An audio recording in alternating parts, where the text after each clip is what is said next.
নিরামিষ খাবার বলতেই সবার আগে মাথায় আসে বাঙালির অত্যন্ত প্রিয় খাবার ভাত, বিউলির ডাল ও আলু পোস্ত।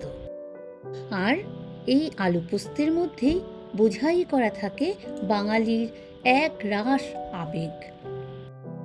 তাই আজ নিয়ে এসেছি আবেগপ্রবণ বাঙালির এই প্রিয় খাবার আলু পোস্তের রেসিপি নিয়ে।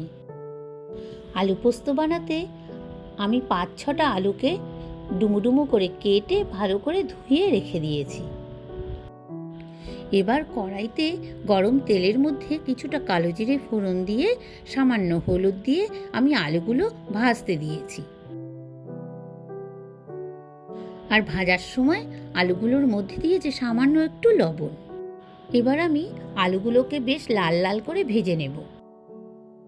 আলুগুলো ভাজার সাথে সাথে আমি 50 গ্রাম পোস্ত বাটার মধ্যে দিয়ে দিলাম সামান্য হলুদ, লবণ, স্বাদের ব্যালেন্সের জন্য চিনি ও 2 চামচি লঙ্কা বাটা।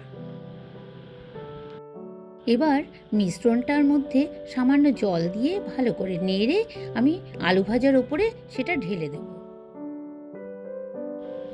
এবার নাড়াচাড়া করতে করতে যখন মশলাটা শুকিয়ে তেল বেরিয়ে যাবে তখন আমি কড়া থেকে নামিয়ে নেব। দেখো কি সুন্দর মশলা কষেও গেছে আর তেলও বেরিয়ে গেছে।